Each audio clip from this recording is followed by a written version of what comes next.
కృపా కనికరము కలిగిన దేవా, ప్రేమామయుడా, కరుణా సంపన్నుడా, దయగల మా తండ్రి, ఆశ్చర్య కార్యములు, అద్భుత కార్యములు చేయి దేవా,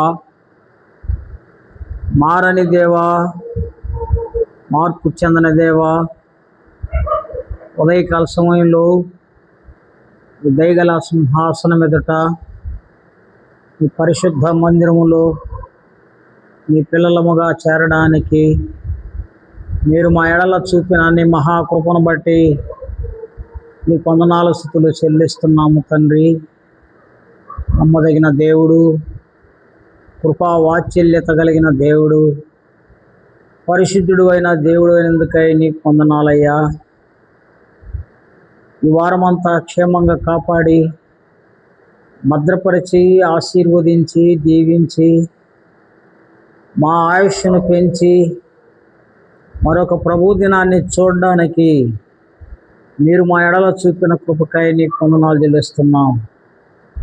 ఆదివారం ప్రభు దినం ఆత్మతో సత్యముతో ఆరాధించడానికి మీ మందిర ఆవరణములోనికి మమ్మల్ని తీసుకొచ్చారు, అందుకై నీకు వందనాలు. చేరి వచ్చిన ప్రియుల బట్టి నీకు వందనాలు తండ్రి. ఇంకా ఎవరైనా వస్తుంటే సకాలంలో క్షేమంగా తీసుకురండి. ఇంకా అన్ని పరిస్థితులు అనుకూలంగా ఉండి కూడా రాలేని వారికి దైవ భయం పుట్టించండి. మీ ప్రజల్ని మీరు ప్రేరేపించండి ప్రభా. ఈ శబ్ద యంత్రం ద్వారా ఎవరైతే నీ మాటలు వింటున్నారో అందరూ అంతటా రక్షణ పొందడానికి కృప చూపించమని ప్రార్థన చేస్తున్నా ప్రభా. పాటల ద్వారా, వాక్యం ద్వారా మీ నామాన్ని హెచ్చించి పూజించి ఘనపరచుటకు కృప చూపించమని ప్రార్థిస్తున్నాం. ఎంతైనా నమ్మదగిన దేవుడు, మీరు మా మధ్యలోనికి రండి, మీ ఆత్మ సంచారం మా మధ్యలో ఉంచమని ప్రార్థిస్తూ యేసుక్రీస్తు నామములో స్తుతించి ప్రార్థించి వేడుకొనుచున్నాము తండ్రి. ఆమేన్.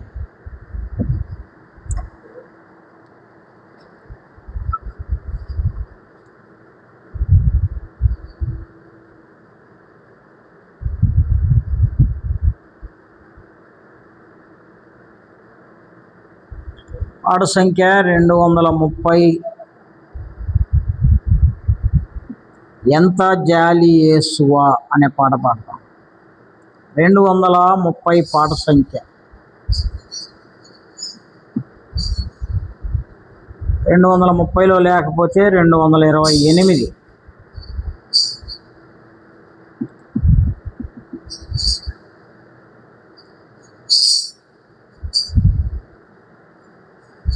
ఎంత జాలి యేసువా,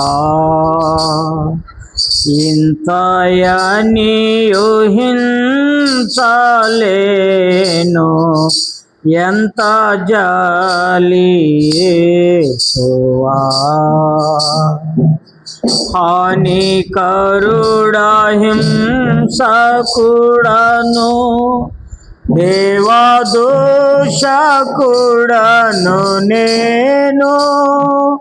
హానికరుడా హింసకుడను దేవదోషకుడను నేను. అవిశ్వాసినైనా నన్ను ఆదరించినావుగా, అవిశ్వాసినైనా నన్ను ఆదరించినావుగా. ఎంత జాలి యేసువా, ఇంతయని ఊహించలేను. ఎంత జాలి యేసువా, రక్షకుండ నాకు బదులు శిక్షణను భవించినావు, రక్షకుండ నాకు బదులు శిక్షణను భవించినావు. సిలువయందు సొమ్మసిల్లి, సిలువయందు సొమ్మసిల్లి సావొందితివి నాకై, ఎంత జాలి యేసువా. ఇంతయని యోహింతలేను, ఎంత జాలి యేసువా. ఏమిని కర్పించగలను, ఏమీ లేని వాడనయ్యా. ఏమిని కర్పించగలను, ఏమీ లేని వాడనయ్యా. రక్షణంపు పాత్రనేతి, రక్షణంపు పాత్రనేతి స్తోత్రమంచు పాడేదా, ఎంత జాలి యేసువా. ఇంతయని ఊహించలేను, ఎంత జాలి యేసువా. నీదు నామమునకు ఇలలో భయపడెడు వారి కొరకై, నీదు నామమునకు ఇలలో భయపడెడు వారి కొరకై. నాదుడా నీవిచ్చు మేలు, నాదుడా నీవిచ్చు మేలు, ఎంత గొప్ప యేసువా. ఎంత జాలి యేసువా. ఇంతయని ఊహించలేను, ఎంత జాలి యేసువా. నేను బ్రతుకు దినములన్నీ క్షేమమెల్ల వేళలందు, నేను బ్రతుకు దినములన్నీ క్షేమమెల్ల వేళలందు, నిశ్చయముగా నీవు నాకు, నిశ్చయముగా నీవు నాకు ఇచ్చువాడా ప్రభువా. ఎంత జాలి యేసువా.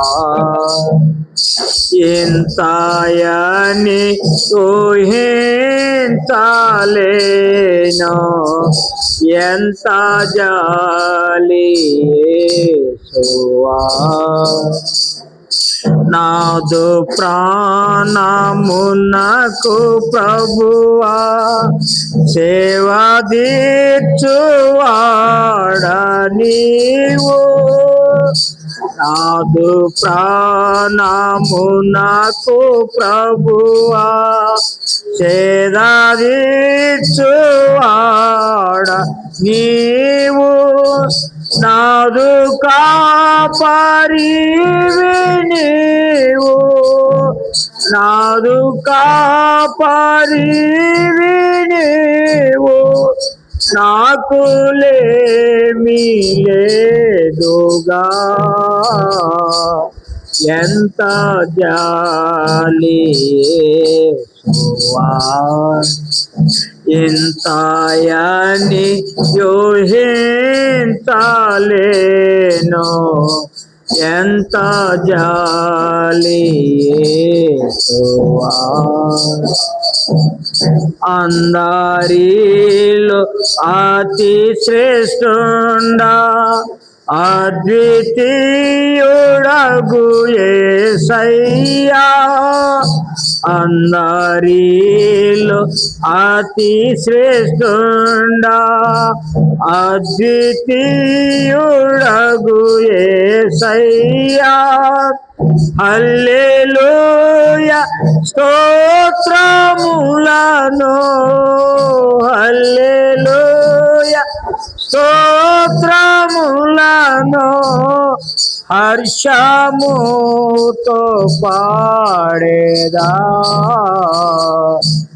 ఎంత జాలి యేసువా, ఇంతయని యోహించలేను,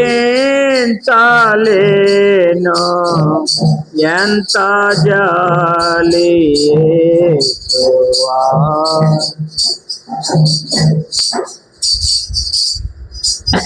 పాట సంఖ్య 388.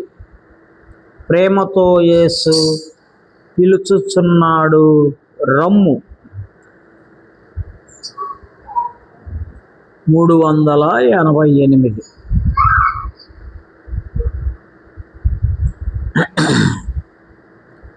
ప్రేమతో యేసు పిలుచుచున్నాడు రమ్ము, ప్రేమతో యేసు పిలుచుచున్నాడు రమ్ము. రక్షణను పొంది లక్షణముగా వెళ్ళుము, రక్షణను పొంది లక్షణముగా వెళ్ళుము. ప్రేమతో యేసు పిలుచుచున్నాడు రమ్ము, ప్రేమతో పిలుచుచున్నాడు రమ్ము.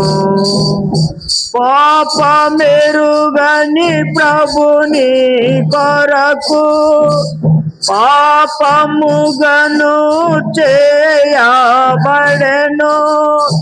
పాపమెరుగని ప్రభుని కొరకు పాపముగను చేయబడెను.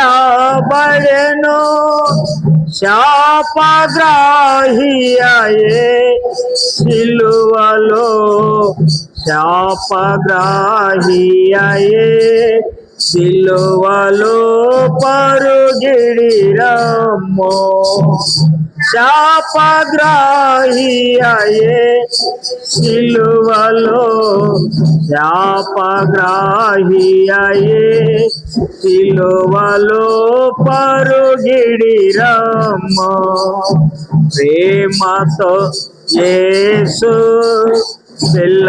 పిలుచుచున్నాడు రమ్ము, ప్రేమతో పిలుచుచున్నాడు రమ్ము.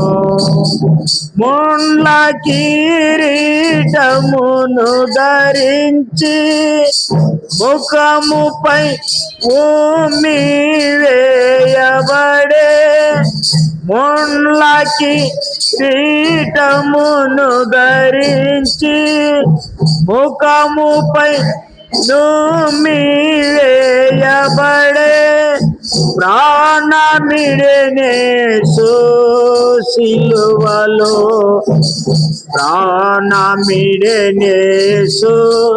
సిలువలో పరుగిడి రమ్ము, ప్రాణమిడెనేసు సిలువలో, ప్రాణమిడెనేసు సిలువలో పరుగిడి రమ్మో ప్రేమతో యేసు పిలుచుచున్నాడు రమ్మో ప్రేమతో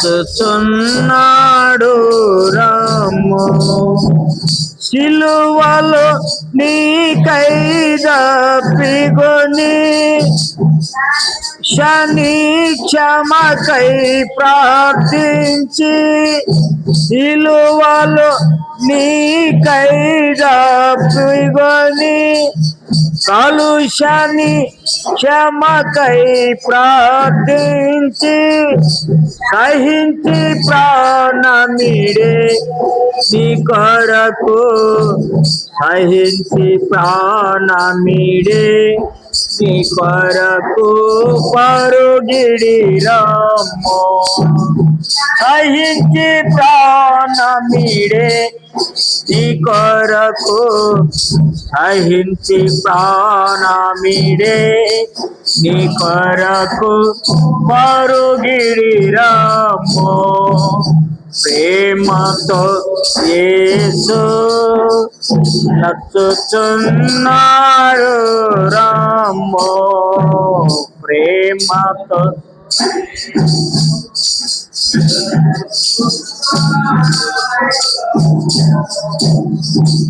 తప్పిన గొర్రెను రక్షింప తనదు రక్తమును చిందించే తప్పిన గొర్రెను రక్షింప తనదు రక్తమును చిందించే కాపరి స్వరము ధ్వనించే కాపరి స్వరము ధ్వనించే పరుగిడి రమ్మో కాపరి స్వరము ధ్వనించే కాపరి స్వరము ధ్వనించే పరుగిడి రమ్మో ప్రేమతో యేసు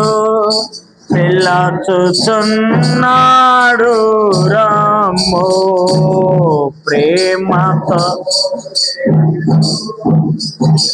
చూస్తున్నాడు రమ్మో తామసించ తగదిక ప్రియుడా త్వరపడుము నీ రక్షణ కొరకు తామసించ తగదిక ప్రియుడా త్వరపడుము నీ రక్షణ కొరకు నేడే నీ రక్షణ దినము నేడే నీ రక్షణ దినము పరుగిడి రమ్మో నేడే నీ రక్షణ దినము నేడే నీ రక్షణ దినము పరుగిడి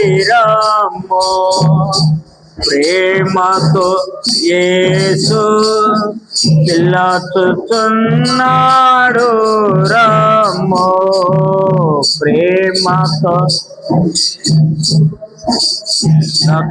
నచ్చుచున్నాడు రమ్మో తానే కడుగును తన రక్తముతో తండ్రి వలని పాపమునంతా తానే కడుగును తన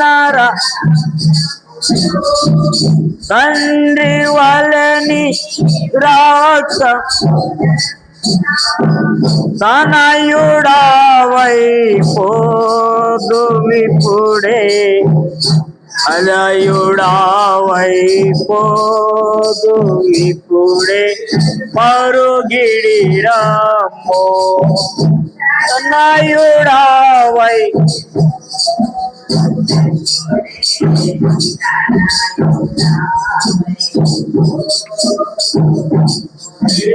పరుగిడి రాము ప్రేమతో యేసు పిల్లచుచున్నాడు రాము ప్రేమతో యేసు పిల్లచుచున్నాడు రాము ప్రేమ వార్త ప్రకటింపబడే ప్రియుడు యేసుని యొద్దకు రాము ప్రేమ వార్త ప్రియుడు యేసుని యొద్దకు రాము కృపాకాలమిదే జయేలా కృపాకాలమిదే జయేలా పరుగిడి రాము కృపాకాలమిదే జయేలా కృపాకాలమిదే జయేలా పరుగిడి రాము ప్రేమ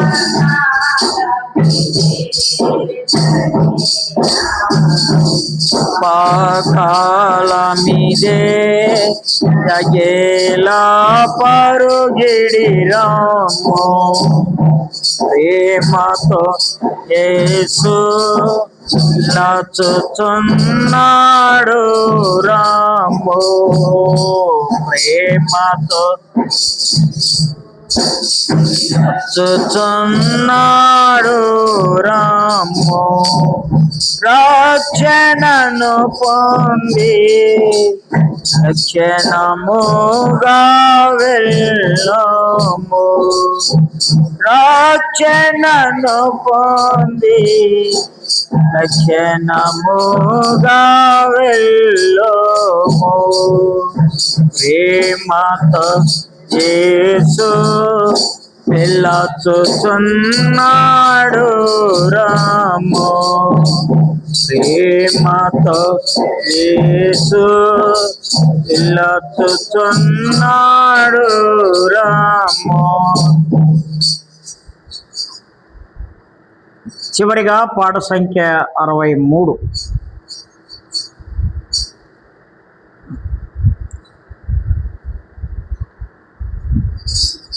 ఓనాదు యేసురాజా నిన్ను నేను స్తుతించెదను 63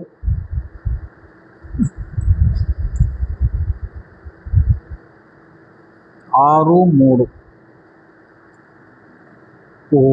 ఓనాదు యేసురాజా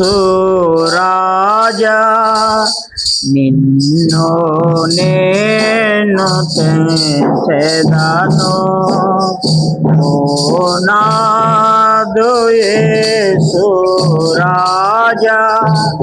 నిన్ను నేను తెంచెదను నీ నామమును సదా నేసన్ను తెంచుచుందున్ నీ నామమును సదా నేసన్ను తెంచుచుందున్ ఓనాదు యేసురాజా నిన్ను నేను తెంచెదను ఓనాదు యేసురాజా నిన్ను నేను తెంచెదను అనుదినము నిన్ను స్తుతించెదను అనుదినము నిన్ను స్తుతించెదను ఘనంబు చేయు చుందును నేను ఘనంబు చేయు చుందును నేను ఓ నాదు యేసు రాజా నిన్ను నేను తెచ్చెదను. ఓ నాదు యేసు రాజా నిన్ను నేను తెచ్చెదను. వర్ణించెదనే నీ క్రియలను, వర్ణించెదనే నీ క్రియలను, స్మరించెదని మంచితనమున్,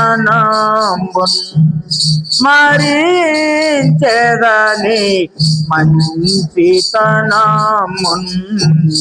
ఓ నాదు యేసు రాజా నిన్ను నేను పెంచెదను. ఓ నాదు యేసు రాజా నిన్ను నేను తెచ్చెదను. రక్షణ గీతము నే పాడెదను, రక్షణ గీతం నే పాడెదను. నిశ్చయ జయ ధ్వనిని చేసెదను, నిశ్చయ జయ ధ్వనిని చేసెదను. ఓ నాదు యేసు రాజా నిన్ను నేను తెచ్చెదను. ఓ నాదు యేసు రాజా నిన్ను నేను తెచ్చెదను. విజయాగీతము వినిపించెదను, విజయా గీతము వినిపించెదను. భజించెదది వితమంతయును, భజించెదది వితమంతయును. ఓ నాదు యేసు రాజా నిన్ను నేను తెచ్చెదను. ఓ నాదు యేసు రాజా నిన్ను నేను తెచ్చెదను. నిరీక్షణ పూర్ణత కలిగి, నిరీక్షణ పూర్ణత కలిగి పరికించెదనా ప్రభురాకడను, పరికించెదనా ప్రభురాకడను. ఓ నాదు యేసు రాజా నిన్ను నేను తెచ్చెదను. ఓ నాదు యేసు రాజా నిన్ను నేను తెచ్చెదను. నీ నామమును సదా దేశను దించుచుందున్, నీ నామమును సదా దేశను దించుచుందున్. ఓ నాదు యేసు రాజా నిన్ను నేను తెచ్చెదను. ఓ నాదు యేసు రాజా నిన్ను నేను తెచ్చెదను. ఈరోజు మన ఆరాధన కొరకై పరిశుద్ధ గ్రంథమైన బైబిల్లో నుండి అపోస్తుడైన పౌలు తిమోతికి రాసిన 2వ పత్రిక, పేజీ నంబర్ 194. క్రొత్త నిబంధనలు, పేజీ నంబర్ 194. అపోస్తుడైన పౌలు తిమోతికి రాసిన 2వ పత్రిక, 2వ అధ్యాయం 1 నుండి 6 వచనాలు మార్చి చదువుకుందాం.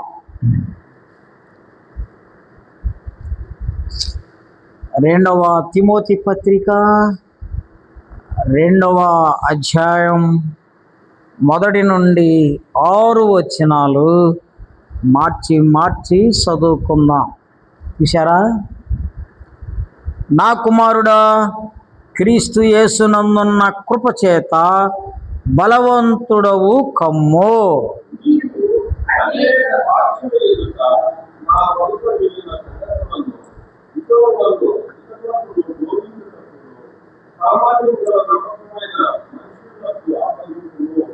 క్రీస్తు యేసు యొక్క మంచి సైనికుని వలె నాతో కూడా శ్రమను అనుభవించుము.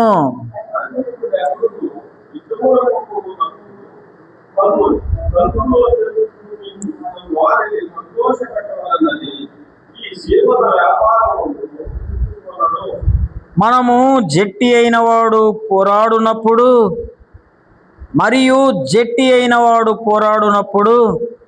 నియమము ప్రకారం పోరాడకుంటే వానికి కిరీటము దొరకదు.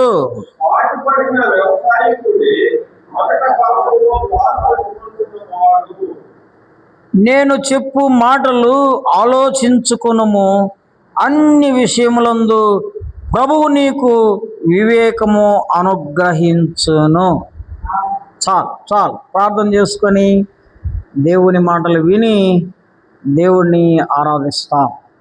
కృపా కనికరము కలిగిన దేవా, ఉదయకాల సమయంలో నీ పరిశుద్ధ మందిరములోనికి మమ్మల్ని తీసుకొచ్చారు. మాతో మాట్లాడండి.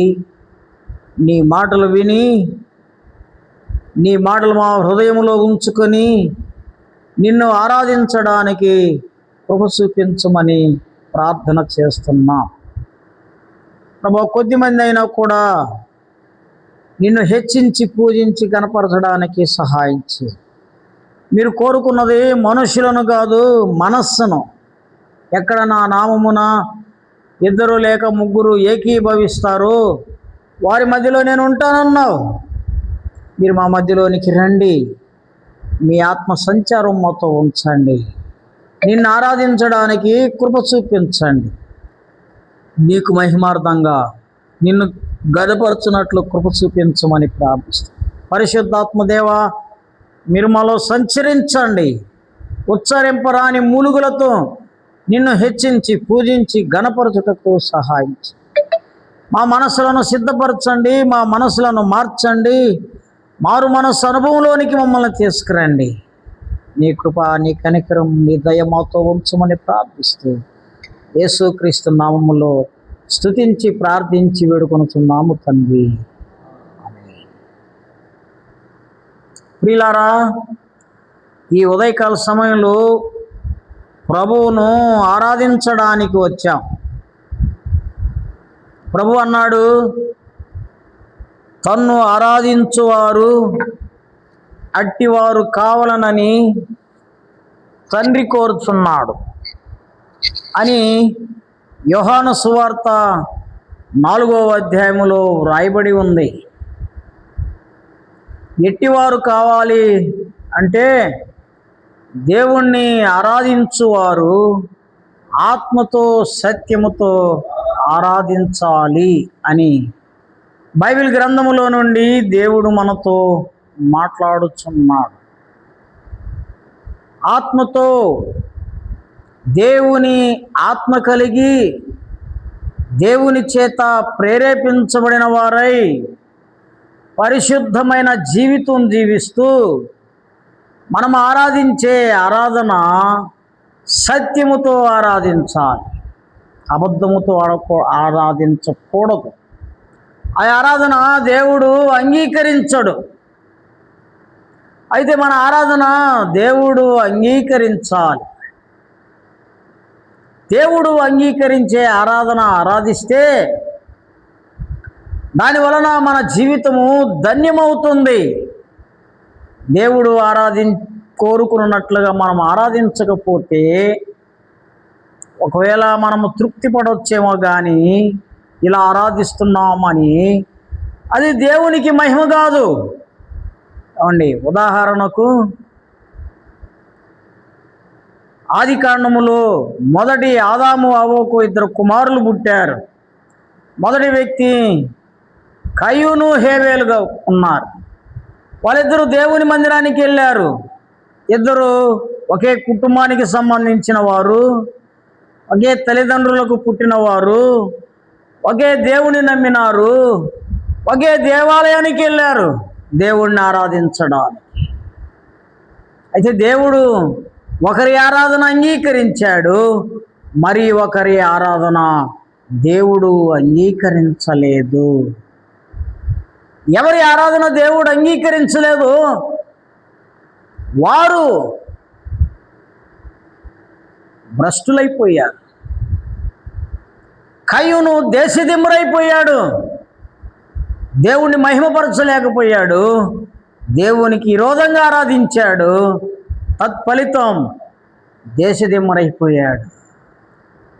మన జీవితంలో కూడా దేవుణ్ణి ఆరాధించవలసిన రీతిలో ఆరాధించకపోతే మన జీవితం కూడా దేవునికి విరోధంగా ఉంటుందేమో మనం పరీక్షించుకోవాలని దేవుడు కోరుకుంటున్నాడు. రెండవది, మహాజల ప్రళయములో సృష్టి మొత్తం మునిగిపోయింది. అయితే ఒకే ఒక కుటుంబం మిగిలింది, నోవాహు కుమారులు, నోవాహు భార్య. కాబట్టి వాళ్ళు దేవుణ్ణి ఆరాధించారు. వాళ్ళు ఆరాధించిన ఆరాధన ఎలా ఉందంటే, అన్ని జల ప్రళయములో కొట్టుకొని పోతే శ్రేష్టమైనవి దేవునికి ఇచ్చాడు.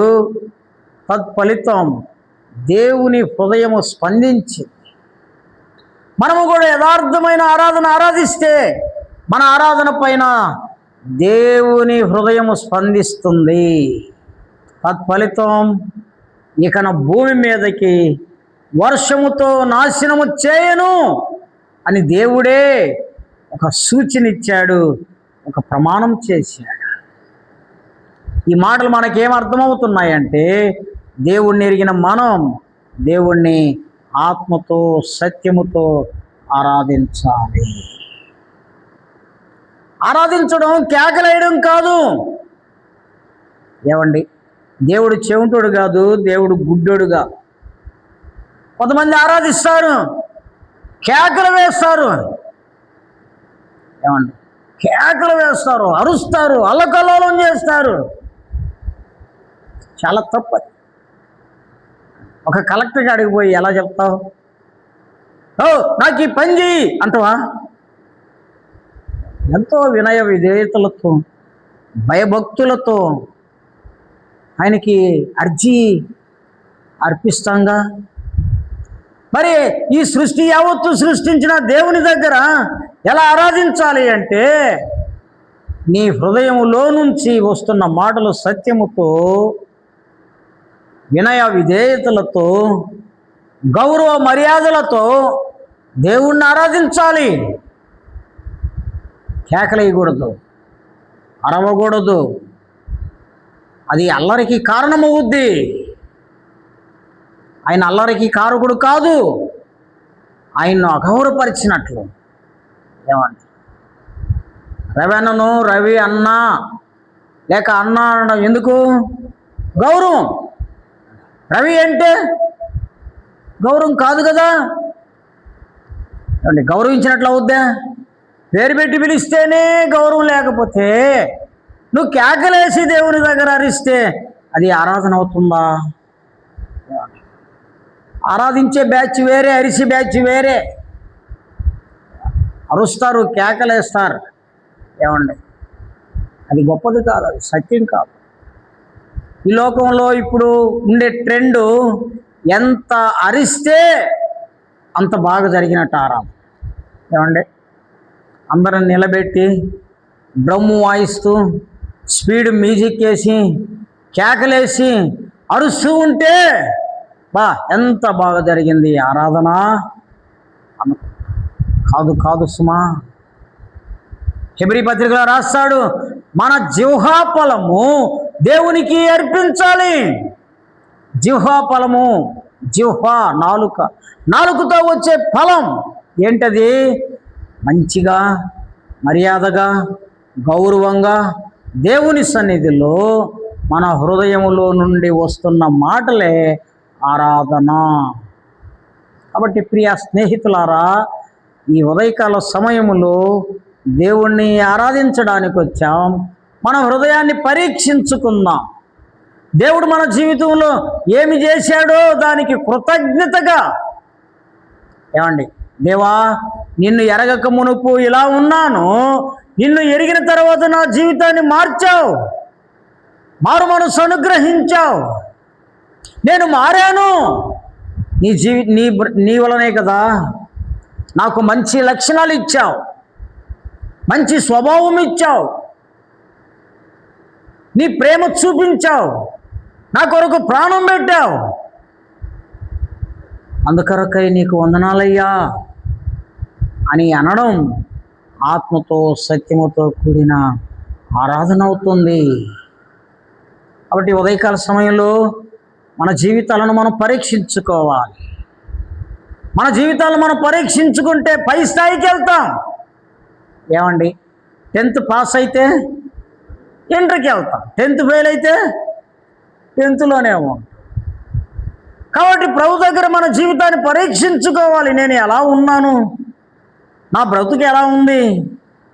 యేసు ప్రభు నా కొరకు ప్రాణం పెట్టి రక్తం కార్చాడు కదా, నేను మారానా లేదా? పరీక్షించుకుంటే నువ్వు పై స్థాయికి పోవడానికి ఒక ఆస్కారం ఉంటుంది. ఏమండి, పరీక్షించుకోకపోతే ఏమండి నువ్వు పైకి ఎదగలేవు. ఎక్కడున్నావంటే అక్కడే ఉన్నావు అని అర్థం. కాబట్టి ఆధ్యాత్మికంగా దినదినం వృద్ధి పొందాలి. దేవుని మాటలు వింటే ఆ మాటలు మనం హృదయంలో ఉంచుకొని వాటి ప్రకారం జీవించడానికి ప్రయత్నం చేస్తే మనం ఎంతో ఆశీర్వదించబడతాం, దీవించబడతాం. దేవుని ఎదుట ఎవరు నిలువలేరు. ఇది గొప్ప సత్యం. కాబట్టి అపోస్తలుడైన పౌలు తిమోతికి ఒక ఉత్తరం రాస్తూ ఉన్నాడు. ఏమని రాస్తూ ఉన్నాడంటే, ఒక క్రైస్తవుడు, ఒక క్రీస్తుని ఎరిగినవాడు ఎలా జీవించాలో కొన్ని ఉదాహరణలతో తెలియపరుస్తూ ఉన్నాడు. ప్రారంభంలోనే అంటున్నాడు పౌలు తిమోతితో అంటున్నాడు, నా కుమారుడా అని సంబోధిస్తున్నాడు. నా కుమారుడా అంటే పౌలుకి తిమోతి పుట్టాడని అర్థమా? తిమోతి పుట్టాడు కాదు, ప్రేమ. ఇడు నా కుమారుని లాంటి వాడు. క్రీస్తును ఎరిగిన వారు ఒకరిని ఒకరు గౌరవించుకోవడం, ఒకరిని ఒకరు ప్రేమించుకోవడం, ఒకరికొకరు సహాయం చేసుకోవడం, ఇది క్రీస్తు ప్రేమ.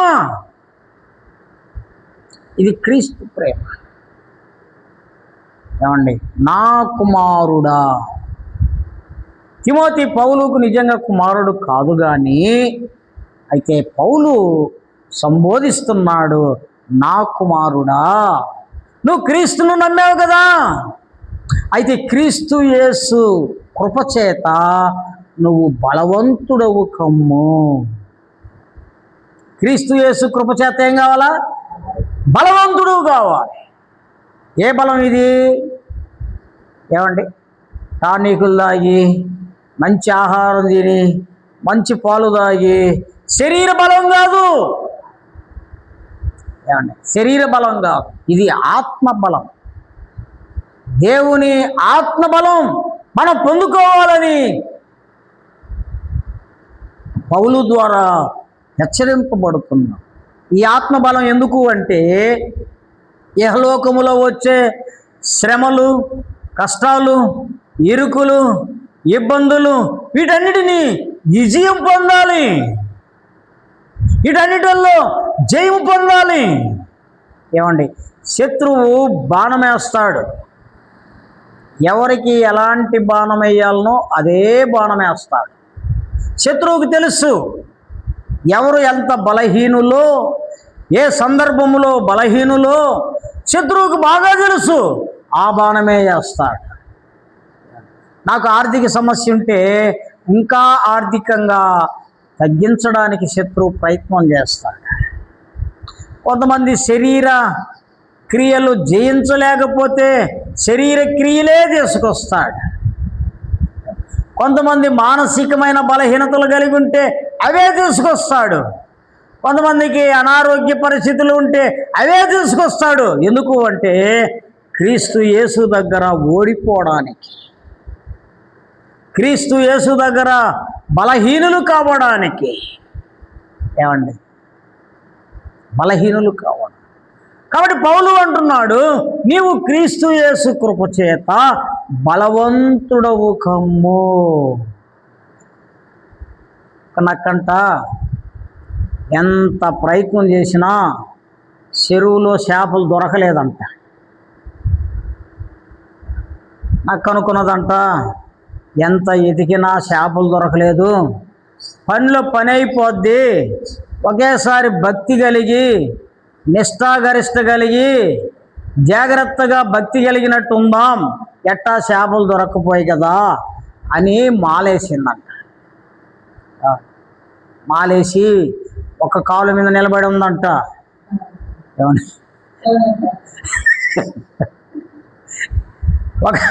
ఒక కాలు మీద నిలబడి ఉంటే చేపలు దాని ముందుకు వస్తున్నాయంట, కాలు తగులుతున్నాయంట, తోస్తున్నాయా.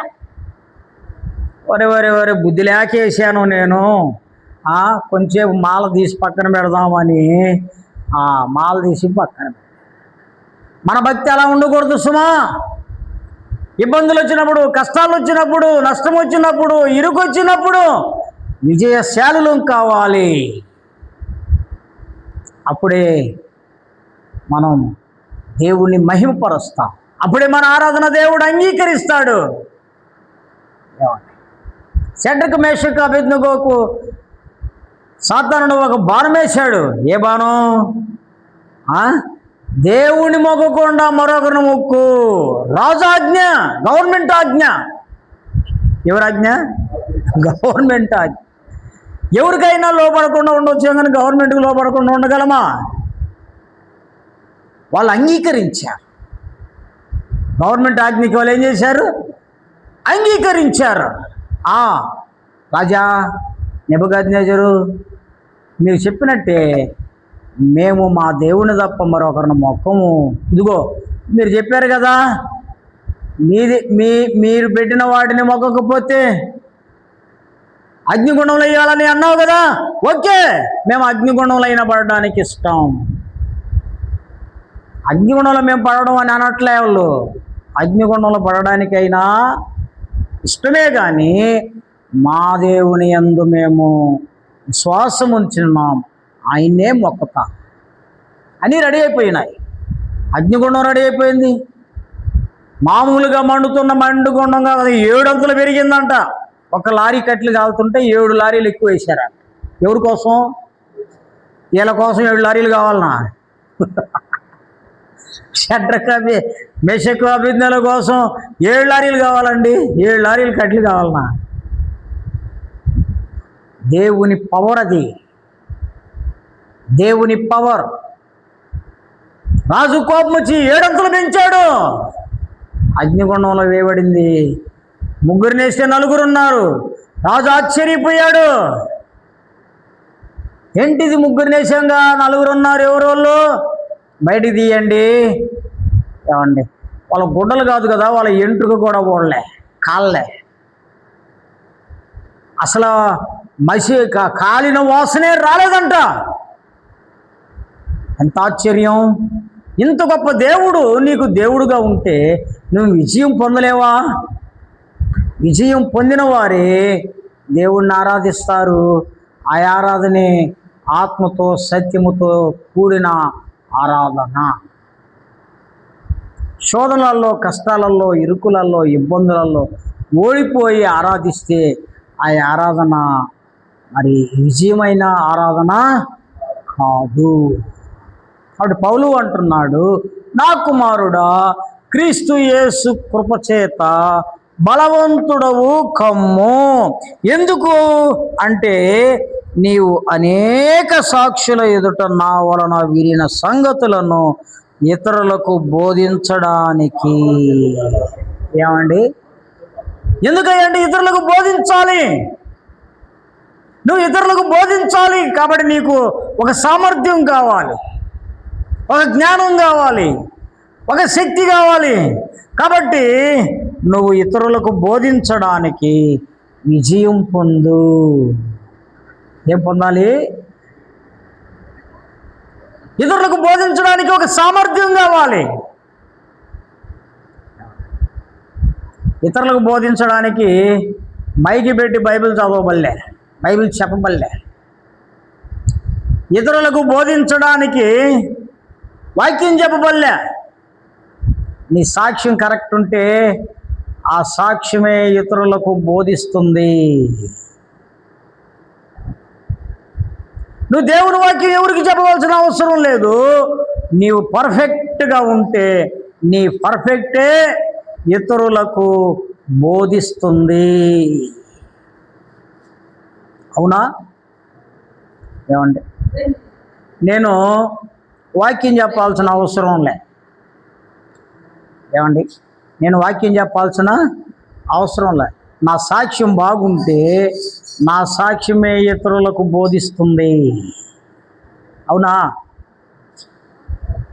అది చూడరా, దేవుని పిల్లలు ఎంత క్రమం కలిగిన వాళ్ళు, ఎంత ప్రేమ కలిగిన వాళ్ళు అని సాక్ష్యమే బోధిస్తుంది. మదర్ తెరీసా, ఏమండి, మదర్ తెరీసా సాక్ష్యమే అనేక మందికి క్రీస్తుని దగ్గరికి నడిపించింది. సాక్ష్యం చాలు, మైకి పెట్టి వాక్యం చెప్పాల్సిన అవసరం లేదు. మన సాక్ష్యం అనేక మంది చూసి అనేక మందిని దేవుని దగ్గరకు తీసుకొస్తుంది. అదే సామర్థ్యం, అదే కాబట్టి క్రీస్తు యేసు గురించి నువ్వు బలవంతుడు ఎందుకు కావాలి అంటే నువ్వు అనేక మందికి బోధించాలి. కాబట్టి ఏమండి, నువ్వు సామర్థ్యము కలిగిన నమ్మకమైన మనుషులకు అప్పగించాలి. ఎవరికంట? 2వ తిమోతి పత్రిక 2వ అధ్యాయం 2వ వచనం. సామర్థ్యము గల నమ్మకమైన మనుషులకు అప్పగించుము. దేవునికి కావాల్సింది ఈ 2 లక్షణాలు ఉన్నారు. దేవునికి కావాల్సింది ఎవరు? ఈ 2 లక్షణాలు కలిగిన వాళ్ళు. సామర్థ్యము కలిగిన వాళ్ళు, నమ్మకం లేని వారు దేవునికి అవసరం లేదు. నమ్మకం లేని వాళ్ళు దేవునికి అవసరం లేదు. కాబట్టి పౌలు అంటున్నాడు తిమోతితో, నా కుమారుడా, క్రీస్తు యేసు కృపచేత బలవంతుడవు కమ్ము. కాబట్టి నువ్వు ఎలా ఉండాలి అంటే, నువ్వు క్రీస్తును నమ్మిన ఒక విశ్వాసి, లేకుంటే ఒక సేవకుడు, ఒక క్రైస్తవుడు ఎలా ఉండాలి అంటే వివరించున్నాడు 3వ వచనం నుంచి. క్రీస్తు యేసు యొక్క మంచి సైనికుని వలె నాతో కూడా శ్రమను అనుభవించుము. మంచి సైనికుని యొక్క లక్షణం శ్రమను అనుభవిస్తాడు. మంచి సైనికుడు ఏమనుభవిస్తాడు? శ్రమను అనుభవిస్తాడు. శ్రమ నాకు వద్దు అనుకుంటే వాడు సైనికుడు అవ్వడు. శ్రమ నాకు వద్దు అనుకుంటే వాడు సైనికుడు అవ్వడు. అలాగనే మంచి సైనికుడు అవ్వలేడు. మిలిటరీ వాళ్ళని అతి చల్లగా ఉండే ప్రాంతంలో అతి వేడిగా ఉండే ప్రాంతంలో వేస్తారు. డ్యూటీలు కొన్ని ప్రాంతాల్లో భరించలేని వేడి ఉంటారు, భరించలేని చల్లదనం హిమాలయ పర్వతాలు వైపేస్తారు. అందుకనే వాళ్ళు రిటైర్ అయ్యేళ్ళకి కొంతమందికి మెంటలు వస్తారు. నాకు తెలిసిన వాళ్ళు ఉన్నారు, ఒక 5-6 మంది మిలిటరీ వాళ్ళు, 5-6 మందికి మెంటలే. ఎందుకు అంటే అతి శీతోష్ణ స్థితిలో వేస్తారు, అతి వేడి కలిగిన స్థితిలో కూడా వారిని వేస్తారు. అయితే నమ్మకంగా చేస్తారు. ఇంత చలిగా ఉంది నేను చేయను అనుకోడు, ఇంత వేడిగా ఉంది నేను చేయను అని అనుకోడు. కాబట్టి దేవునికి కావలసింది ఆ నమ్మకమైన మంచి సైనికుడు. మనము కూడా యేసు ప్రభువును నమ్మినందుకు శ్రమలు వచ్చినా, కష్టాలు వచ్చినా, ఇరుకులు వచ్చినా, ఇబ్బందులు వచ్చినా ఓర్చుకొని దేవునిపై ఆధారపడి దేవుని యందు విశ్వాసం ఉంచితే ఎల్లకాలం ఉండవు. ఇవి శ్రమలు ఎల్లకాలం ఉంటాయా? ఇబ్బందులు ఎల్లకాలం ఉంటాయా? ఉంటే మనిషి బ్రతకలేడు, ఉంటే దేవుని దగ్గరికి రాలేడు. కొంత సమయమే. అపోస్తలుడైన పౌలు అన్నాడు, నేను సంపన్న స్థితిలో నెరుగుదును, ఏమండి లేమిలో కూడా నెరుగుదు. అపోస్తలుడైన పౌలు అన్నాడు, దినదినం నా శరీరాన్ని నేను నలగగొట్టుకుంటున్నాను అంటాడు. శ్రమలు కష్టాలు క్రీస్తును నమ్మినందుకు వచ్చినందుకు సంతోషిస్తున్నాను అంటాడు ఆయన. యేసు ప్రభువు నమ్మినందుకు వచ్చే నిందలు, శ్రమలు, కష్టాలు అవి ఎంతో భాగ్యము అంటాడు ఆయన. మనం అనగలమా? మనం క్రీస్తుని నమ్మింది ఎందుకంటే అన్నీ మేలే జరుగుతాయా? అన్నీ మేలే జరగవు. అందుకని యేసు ప్రభు బోధ ప్రారంభమే దుఃఖపడువారు ధన్యులు, వారు ఓదార్చబడతారు. దుఃఖపడువారు ధన్యులు, వారు ఓదార్చబడతారు. సాత్వికులు ధన్యులు, వారు భూలోకమును స్వతంత్రించుకుంటారు. ఎటువంటి బోధది? ఇటువంటి బోధ. యేసు ప్రభువు నమ్మినప్పటి నుండి కష్టాలేనయ్యా ఉంటాయి. ఎందుకు? నేను ఒక మంచి స్థాయికి తీసుకెళ్ళాలి. చిన్నపిల్లలు బడికి పోరు, ఏడుస్తారు. ఎందుకు? తల్లిదండ్రులు కొట్టైనా పంపిస్తారు. ఎందుకు? వాడు ప్రయోజకుడు కావాలి. ప్రయోజకుడు కావాలంటే స్కూల్కి పోవాలి, బరువు మొయ్యాలి, కూర్చోవాలి, ఇష్టం ఉన్నా లేకున్నా చదవాలి. ఎన్నో. కాబట్టి క్రీస్తు యేసు యొక్క మంచి సైనికుని వలె నాతో కూడా శ్రమను అనుభవించాలి.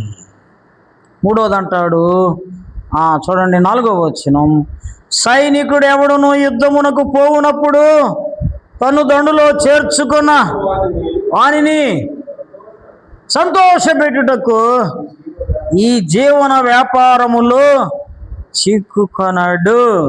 జీవన వ్యాపారం ఏంటి? జీవన వ్యాపారం బ్రతకడానికి వ్యాపారం. ఏ వ్యాపారం?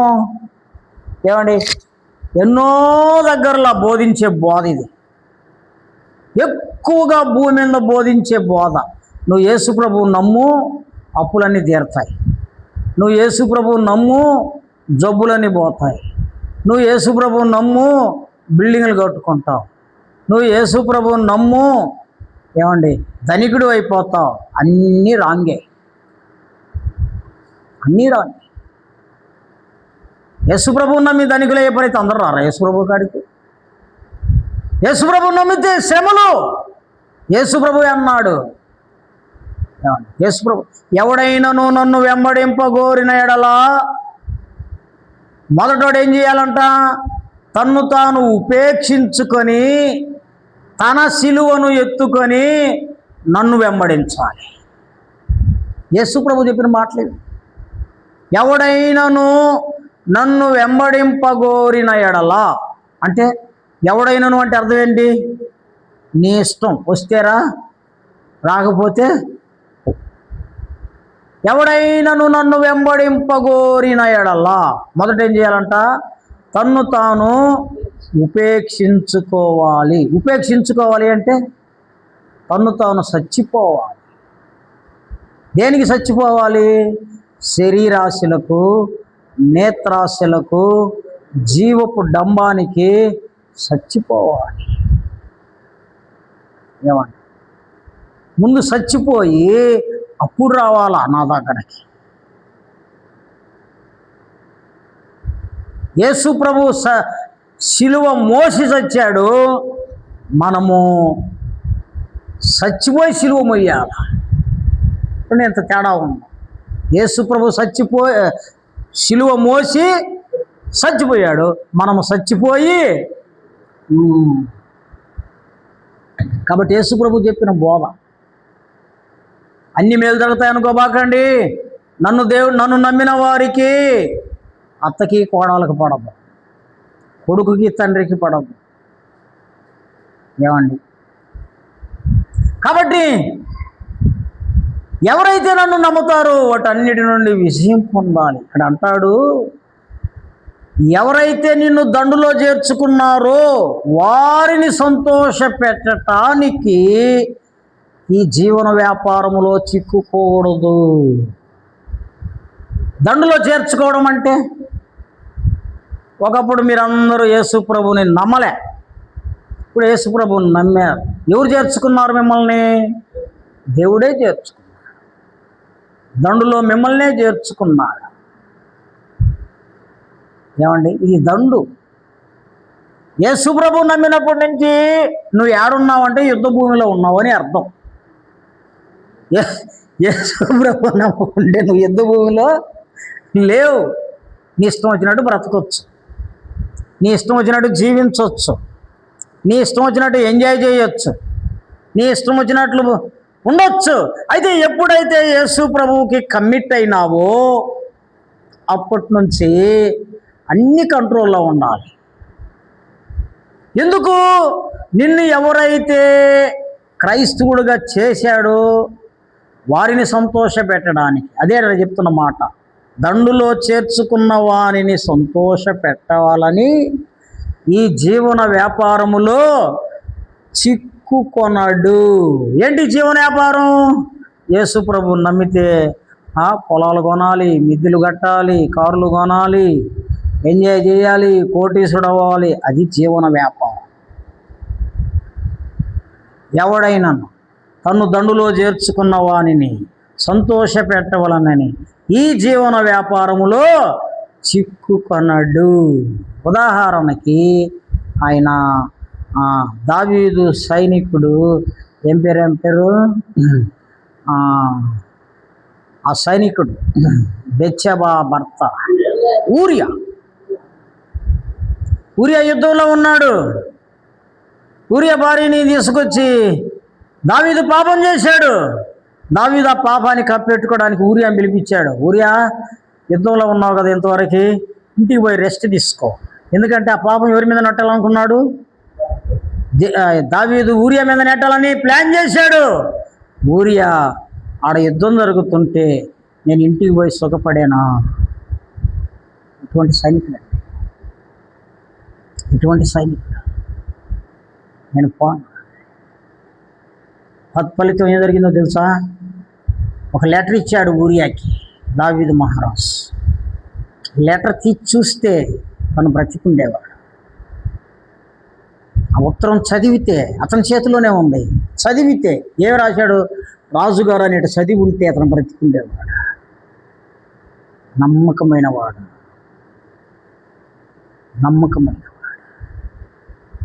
ఈ నమ్మకమైన వాడు ఈ ఉత్తరం ఎంతకు పోయి సైన్యాధికారికి ఇచ్చాడు. సైన్యాధికారి ఊరియాను చంపాడు. మరణమైన జీవమైన యథార్థంగా బ్రతికాడు. ఎప్పుడైతే నువ్వు అట్లా కమిట్ అవుతావో, ఎప్పుడైతే నువ్వు అలా సమర్పించుకొని క్రీస్తుకు సాక్షిగా ఉంటావో, ఏమండి, ఆశీర్వాదాలు కొట్టుకురావా? ఆశీర్వాదాలు. ధనవంతుడైన ఆయన మనలను ధనికులుగా చేయడానికి ఏం చేశాడంట? శిలువ మరణం పొందాడు. శిలువ మరణం పొందాడు. దేవుడు ధనికుడు కదా. ఉదాహరణకి యోసేపు బానిసగా అమ్మడబడ్డాడు, అంతే కదా. యోసేపుని ఏం చేశాడు దేవుడు? బానిస ఎక్కడ, రాజు ఎక్కడ? అది దేవుని యొక్క సామర్థ్యం. బానిస ఎక్కడ, రాజు ఎక్కడ? నువ్వు అనుకుంటే ఏమైనా ఇస్తాడు నీకు.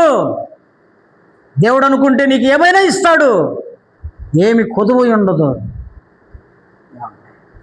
కాబట్టి ఏమంటాడు ఇక్కడ? దండులో చేర్చుకున్న వారిని సంతోషపెట్టవాలని నీ జీవన వ్యాపారములో నీ దేవుని నువ్వు సంతోషపెడితే దేవుడు నిన్ను ఆశీర్వదిస్తాడు. 5వ వచనం, మరియు జట్టి అయిన వాడు పోరాడినప్పుడు నియమమ ప్రకారము పోరాడుకుంటే వానికి కిరీటము దొరకదు. ఎట పోరాడాలంట? నియమం. ఒక మిలిటరీ వాడికి ఒక నియమం ఉంటుంది. ఇలాగ పోయి ఇలా క్రమశిక్షణ కలిగి శత్రువును కొట్టాలి. నేను ఇట్ట కాదు, పోయి శత్రువును కొడతా, కుదరదు బాబు. శత్రువుని చంపడానికి నువ్వు పోయే రూల్తో కుదరదయ్యా. నువ్వు ఇట్లా పోవాలి, నేను చెప్పినట్టు రాలే. నువ్వు నీకు ఇష్టం వచ్చినట్టు కాదు యుద్ధం చేయాల్సింది. నియమం, ఒక క్రమం, ఒక పద్ధతి, నీకు అపజయము కలిగినా విజయము కలిగినా నువ్వు నియమం ప్రకారమే ఉండాలి. ఏమండి, పోలీస్ సెలక్షన్కి పరిగెత్తడానికి పెడతారు. నేను ఇట్లా కానీ వీడితో పాటు పరిగిస్తే నాకు రాదు, ఇట్లా అడ్డం పరిగిస్తాను నేను అంటే ఒప్పుకుంటాడా? వాడు గీతలు ఎక్కడ గీస్తాడో ఆ గీతలలోని పరిగెత్తాను. గీతల్లో పరిగెత్తకుండా ఇష్టం వచ్చినట్టు పరిగిస్తే నీ కిరీటం రాదు సుమా. మనకే కిరీటం ఇవ్వనై ఉన్నాడు? జీవ కిరీటం. జయించిన వాడికి నా తండ్రి దగ్గర జీవ కిరీటం ఇస్తాను అన్నాడు. జీవ కిరీటం అంటే ఆ కిరీటం మనం పెట్టుకుంటే యుగ యుగాలు జీవించి ఉంటాం, మరణము లేదు. జీవ కిరీటం కొరకు మనం పోరాడుతున్నాం భూమి మీద. దేని కొరకు పోరాడుతున్నాం? దేవుణ్ణి ఎందుకు నమ్మామంటే ఒక దినము రాబోతుంది, ప్రపంచమంతా నాశనం